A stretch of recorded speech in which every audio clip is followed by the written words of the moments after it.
from every angle.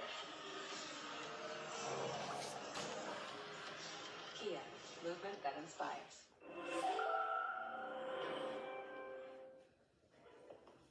So I'll start with this. A couple of years ago, an event planner called me because I was going to do a speaking event. And she called and she said, I'm really struggling with how to write about you on the little flyer. And I thought, well, what's the struggle? And she said, well, I saw you speak, and I'm going to call you a researcher, I think, but I'm afraid if I call you a researcher, no one will come because they'll think you're boring and irrelevant.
And I was like, okay. And she said, but the thing I liked about your talk is, you're a storyteller. So I think what I'll do is just call you a storyteller.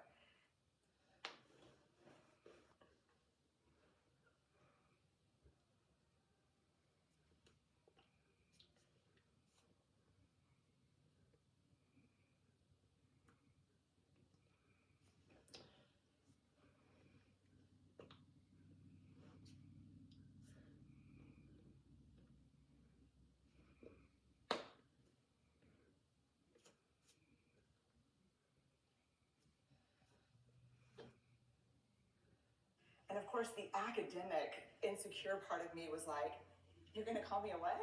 And she said, I'm going to call you a storyteller. And I was like, oh, why not Magic Pixie?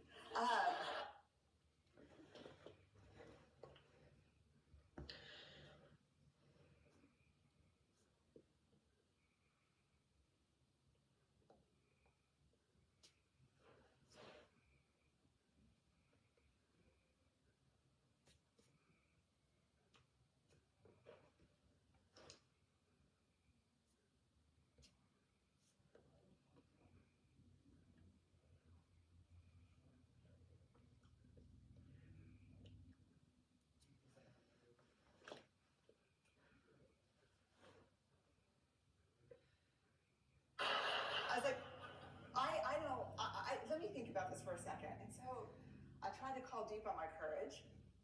And I thought, I am a storyteller. I'm a qualitative researcher. I collect stories. That's what I do. And maybe stories are just data with a soul, and maybe I'm just a storyteller. So I said, you know what? Why don't you just say I'm a researcher storyteller? And she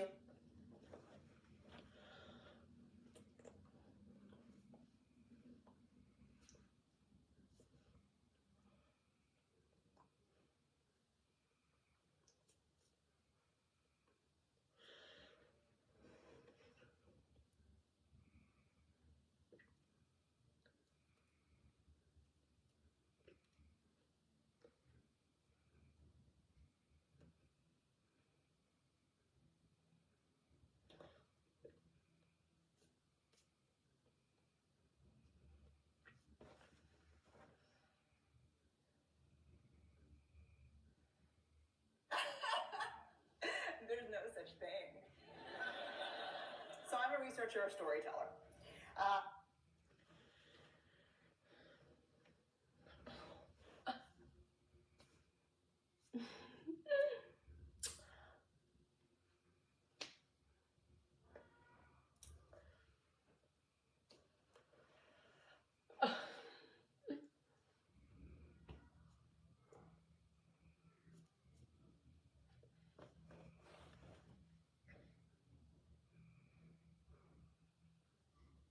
going to talk to you today. We're talking about expanding perception. And so I want to talk to you and tell some stories about a piece of my research that fundamentally expanded my perception and really actually changed the way that I live and love and work and parent. And this is where my story starts.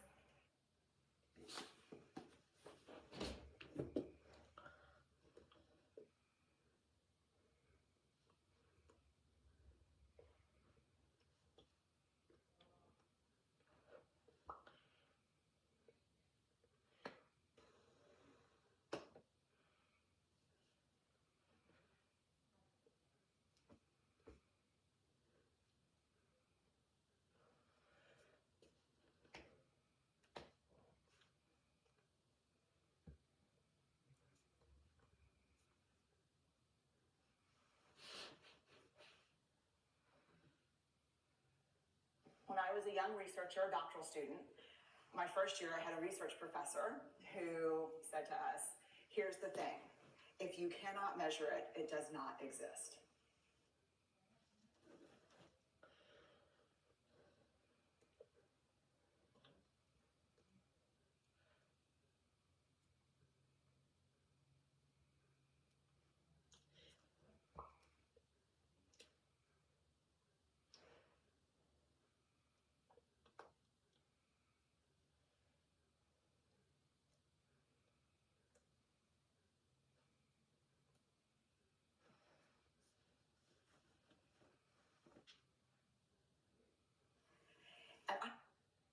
He was just sweet talking me. I was like, really? And he's like, absolutely. So you have to understand that I have a bachelor's in social work, a master's in social work, and I was getting my PhD in social work. So my entire academic career was surrounded by people who kind of believed in the life's messy, love it. You know, and I'm more of the life's messy, clean it up.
Organize it and put it into a bento box.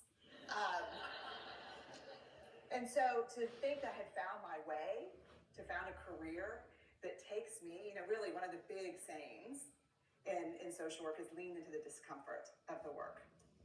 And I'm like, you know, knock discomfort upside the head and move it over and get all A's. That was my mantra.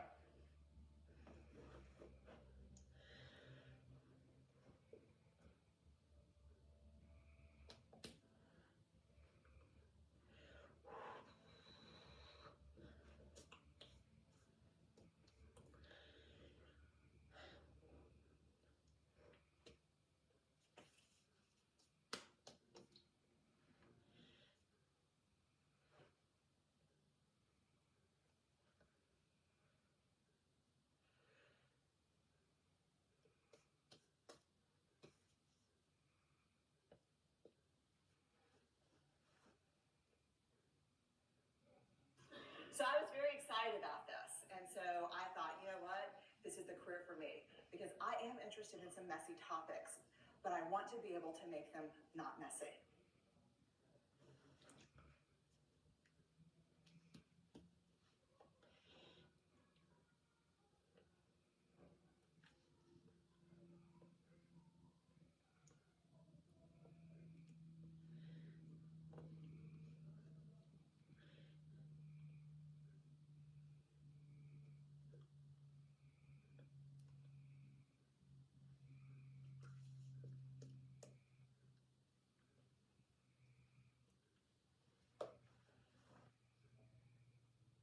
I want to understand them. I want to hack into these things that I know are important and lay the code out for everyone to see.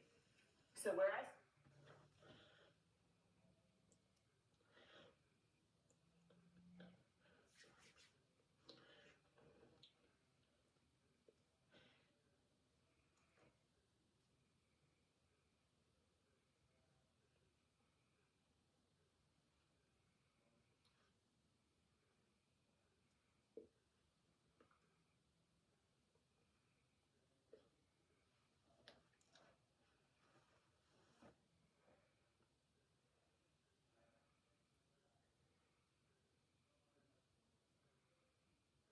was with connection, because by the time you're a social worker for 10 years, what you realize is that connection is why we're here. It's what gives purpose and meaning to our lives.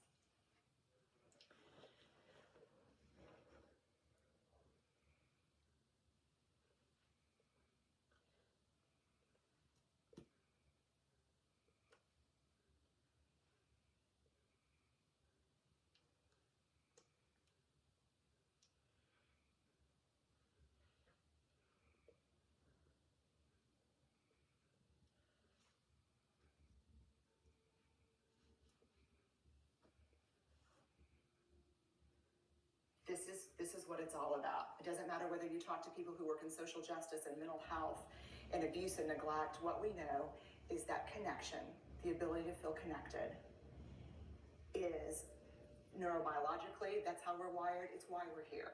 So I thought, you know what? I'm going to start with connection.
Well, you know that situation where you get an evaluation from your boss and she tells you 37 things that you do really awesome and one thing that you kind of, an opportunity for growth.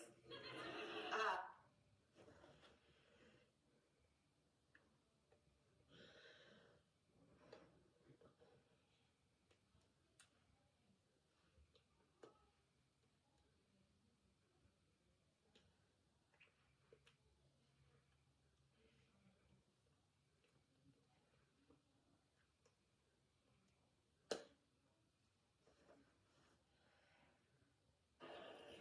and all you can think about is that opportunity for growth, right?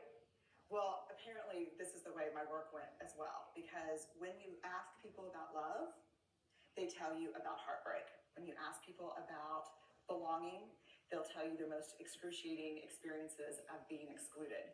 And when you ask people about connection, the stories they told me were about disconnection.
So very quickly, really about 6 weeks into this research, I ran into this unnamed thing that absolutely unraveled connection in a way that I didn't understand or had never seen. And so I pulled back out of the research and thought, I need to figure out what this is. And it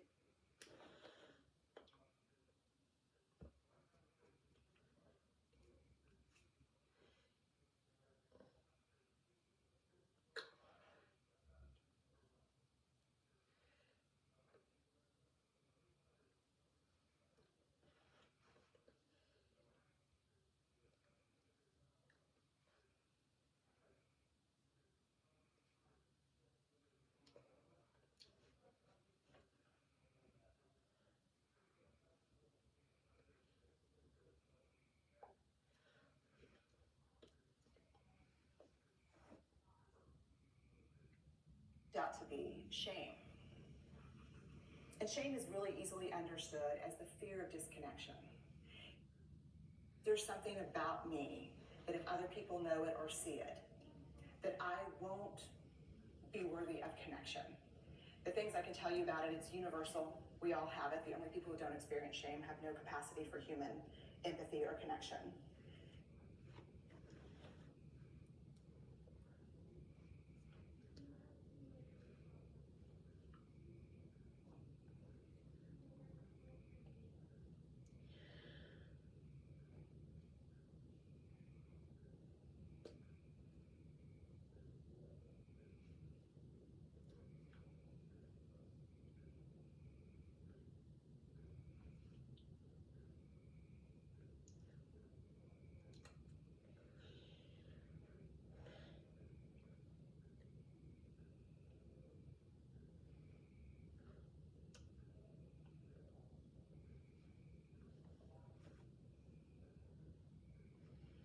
Wants to talk about it, and the less you talk about it, the more you have it. What underpinned this shame, this I'm not good enough, which we all know that feeling. I'm not blank enough. I'm not thin enough, rich enough, beautiful enough, smart enough, promoted enough. The thing that underpinned this was excruciating vulnerability. This idea of, in order for connection to happen, we have to allow ourselves to be seen, really seen. And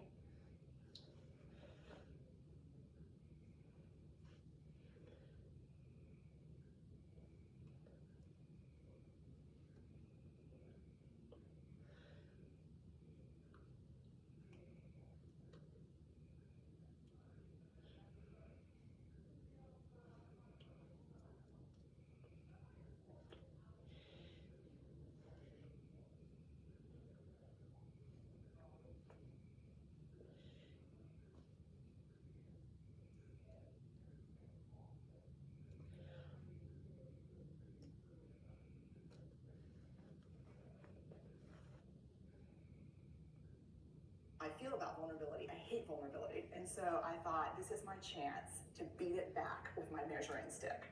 I'm going in, I'm gonna figure this stuff out, I'm gonna spend a year, I'm gonna totally deconstruct shame, I'm gonna understand how vulnerability works, and I'm gonna outsmart it. So I was ready, and I was really excited. As you know, it's not gonna turn out well.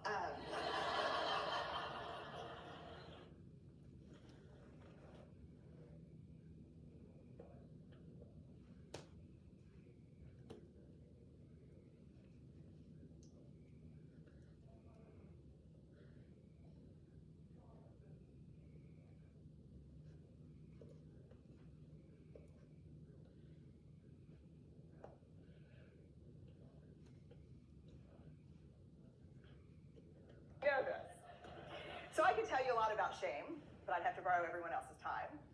But here's what I can tell you that it boils down to. And this may be one of the most important things that I've ever learned in the decade of doing this research. My 1 year has turned into 6 years. Thousands of stories, hundreds of long interviews, focus groups. At one point, people were sending me journal pages and sending me their stories, thousands of pieces of data. And 6 years. And I kind of got a handle on it. I kind of understood this is what shame is, this is how it works. I wrote a book, I published a theory, but something was not okay. And what it was is that if I roughly took the people I interviewed and divided them into people who really have a sense of worthiness, that's what this comes down to, a sense of worthiness. They have a strong sense of love and belonging.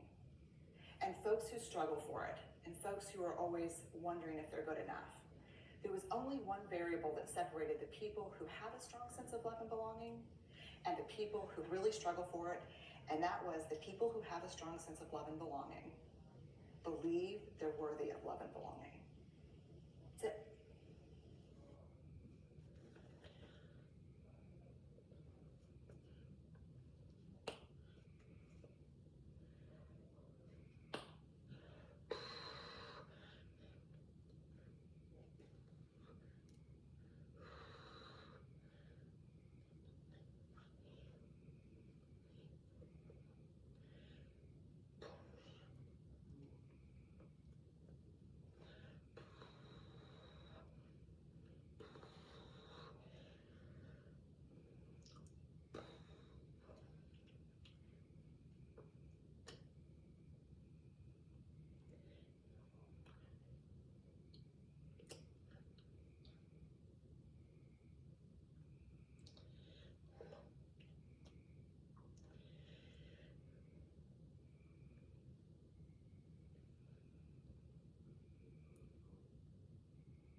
They believe they're worthy. And to me, the hard part of the one thing that keeps us out of connection is our fear that we're not worthy of connection, was something that personally and professionally I felt like I needed to understand better. So what I did is I took all of the interviews where I saw worthiness, where I saw people living that way, and just looked at those. What do these people have in common? And I have a slide on the supply addiction, but it's another talk. So I had a manila notebook, a manila folder, and I had a Sharpie, and I was like, what am I going to call this research? And the first words that came to my mind were wholehearted. These are kind of wholehearted people living from this deep sense of worthiness. So I wrote at the top of the manila folder, and I started looking at the data. In fact, I did it first in this in a 4-day, very intensive data analysis where I went back, pulled these interviews, pulled the stories, pulled the incidents. What's the theme? What's the pattern? My husband left town with the kids because I always go into this kind of Jackson Pollock crazy thing where I'm just like writing and going and kind of just in my researcher mode.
here's what I found.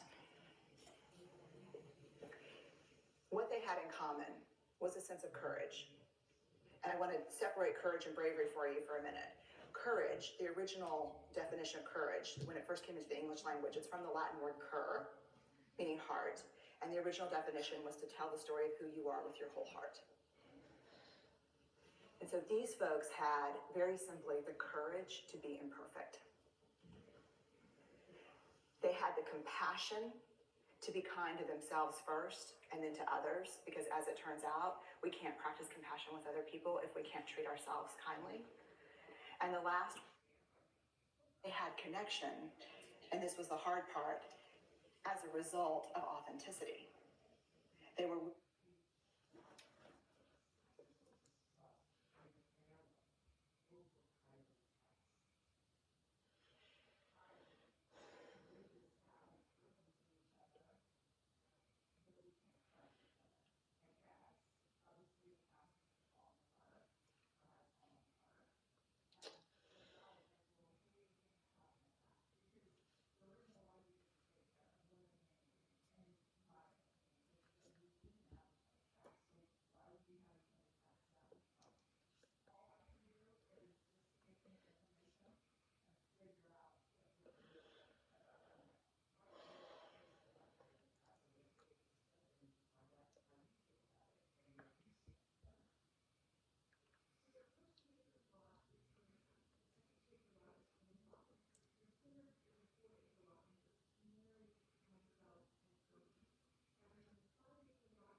let go of who they thought they should be in order to be who they were, which is, you have to absolutely do that for connection.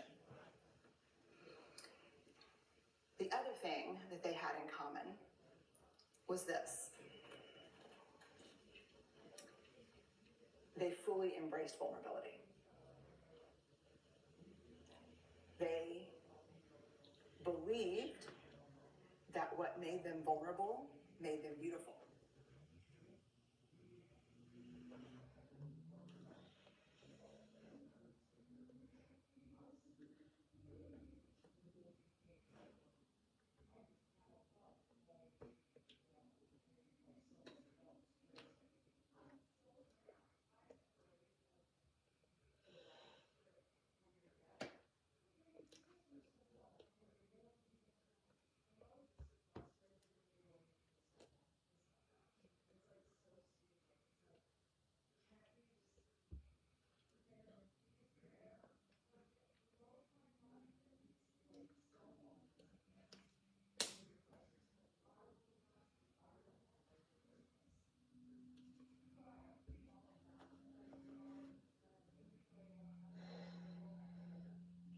They didn't talk about vulnerability being comfortable, nor did they really talk about it being excruciating, as I had heard it earlier in the shame interviewing. They just talked about it being necessary. They talked about the willingness to say, I love you first. The willingness to do something where there are no guarantees. The willingness to breathe through waiting for the doctor to call after your mammogram. The willing to invest in a relationship that may or may not work out. They thought this was fundamental. I personally thought it was betrayal. I could not believe I had pledged allegiance to research, where our job, the definition of research is to control and predict, to study phenomenon for the explicit reason to control and predict. And now my mission to control and predict had turned up the answer that the way to live is with vulnerability and to stop controlling and predicting. Led to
which actually looked more like this.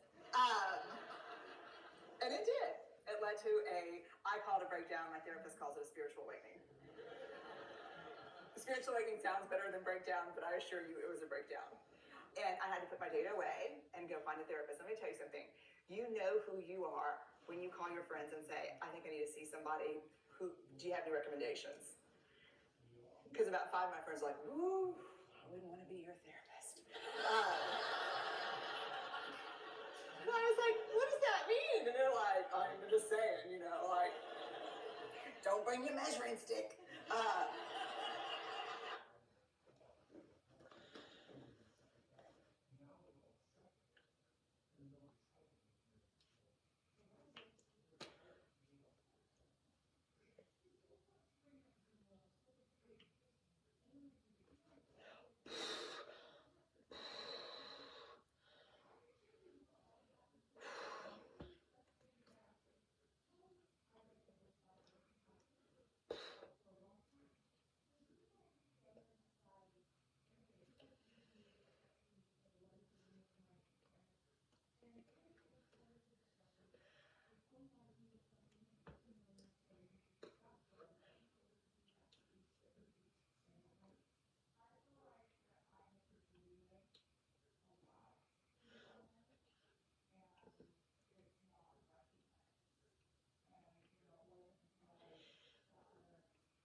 Okay. So I found a therapist. My first meeting with her, Diana, I brought in my list of the way the wholehearted live. And I sat down and she said, how are you? And I said, I'm great, I'm okay. And she said, what's going on? And I said, and this is a therapist who sees therapists, because we have to go to those because their BS meters are good. And so I said, here's the thing, I'm struggling. And she said, what's the struggle? And I said, well, I have a vulnerability issue. And, and I know that vulnerability is kind of the core of shame and fear and our struggle for worthiness, but it appears that it's also the birthplace of joy, of creativity, of belonging, of love. And I think I have a problem. And I need some help. And I said, but here's the thing, no family stuff, no childhood shit. I just need some strategies.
goes like this.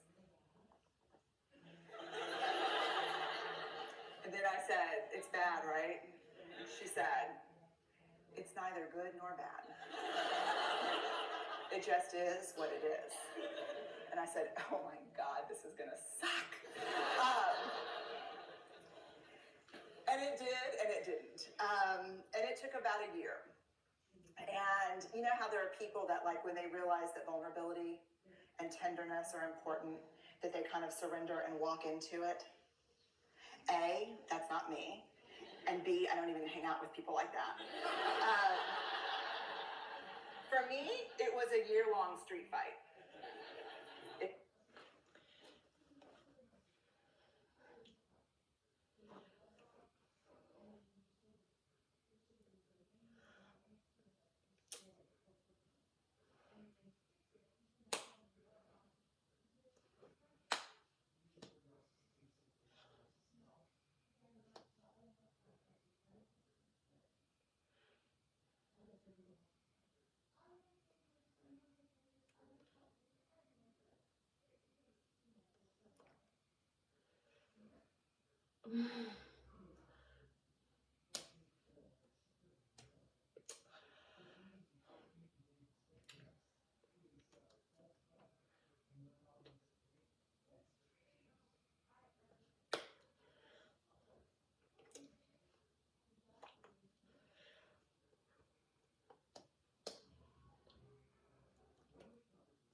A slugfest. Vulnerability pushed, I pushed back. I lost the fight, but probably won my life back. And so then I went back into the research and spent the next couple of years really trying to understand what the wholehearted, what the choices they were making, and what are we doing with vulnerability? Why do we struggle with it so much? Am I alone in struggling with vulnerability? No. So this is what I learned. We numb vulnerability. When we're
for the call, it was funny. I sent something out on Twitter and on Facebook that says, how would you define vulnerability? What makes you feel vulnerable? And within an hour and a half, I had 150 responses. Because I wanted to know, what's out there. Having to ask my husband for help because I'm sick and we're newly married. Initiating sex with my husband. Initiating sex with my wife. Being turned down. Asking someone out. Waiting for the doctor to call back, getting laid off, laying off people. This is the world we live in. We live in a vulnerable world. And one of the ways we deal with it is we numb vulnerability. And I think there's evidence and it's not the only reason this evidence exists, but I think that it's a huge cause. We are the most in debt, obese, addicted, and medicated adult cohort in U.S. history.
The problem is, and I learned this from the research, that you cannot selectively numb emotion.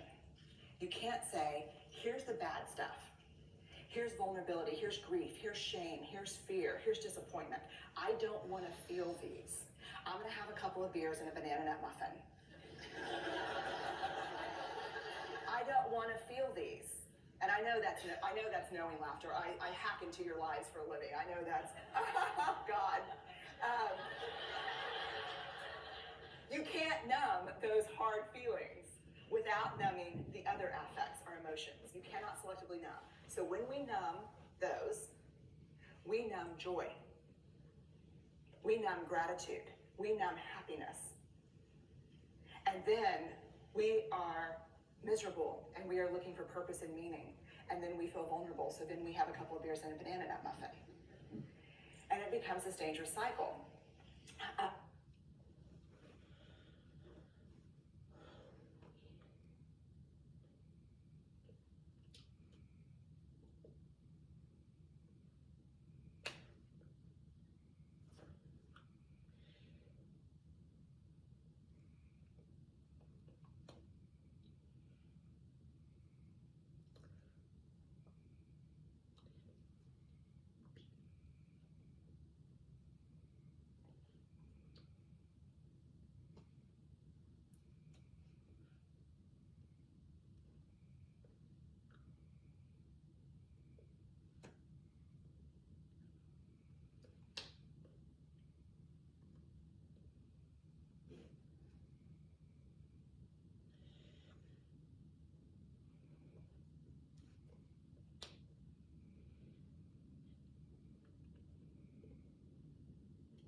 One of the things that I think that we need to think about is why and how we numb.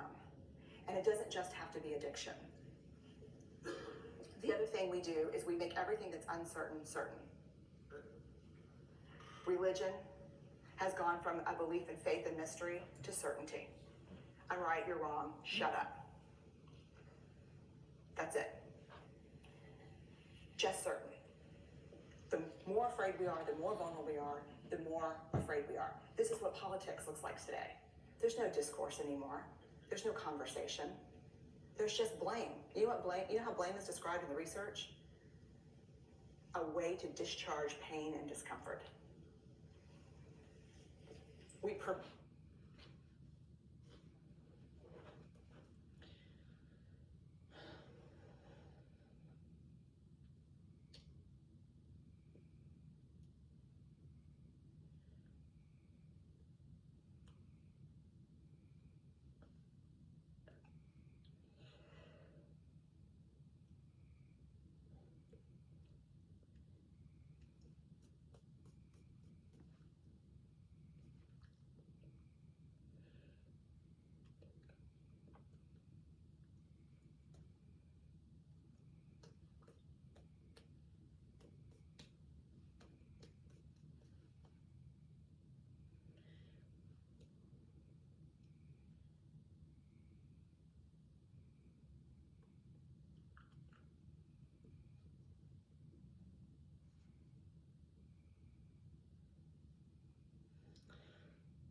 If there's anyone who wants their life to look like this, it would be me.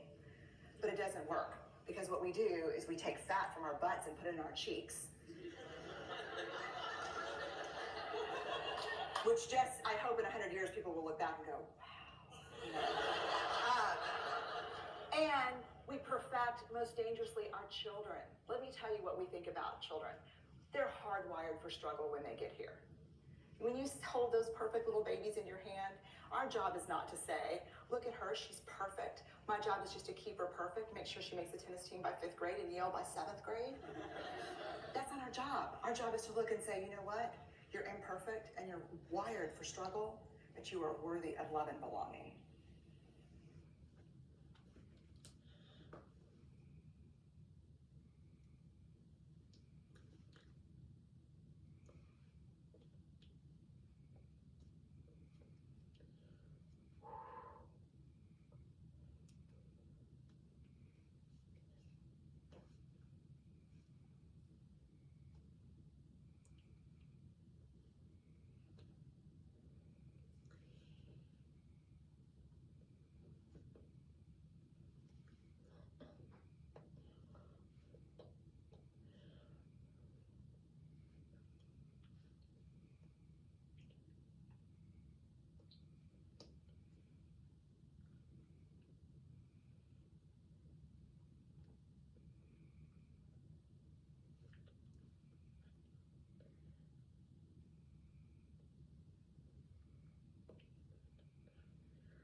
Our job.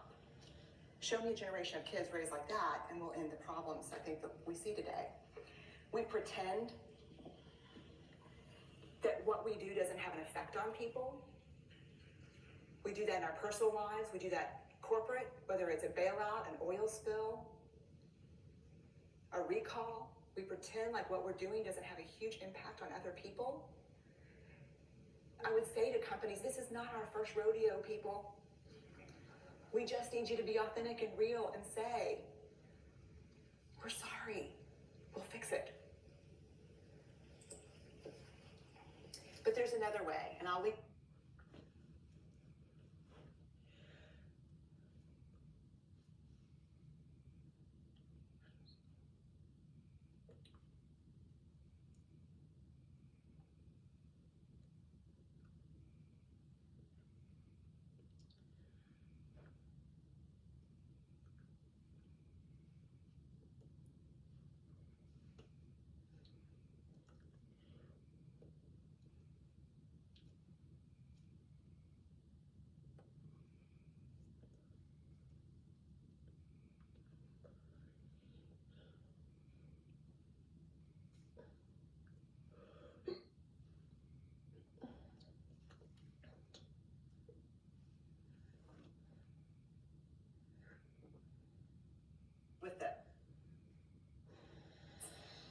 what I have found.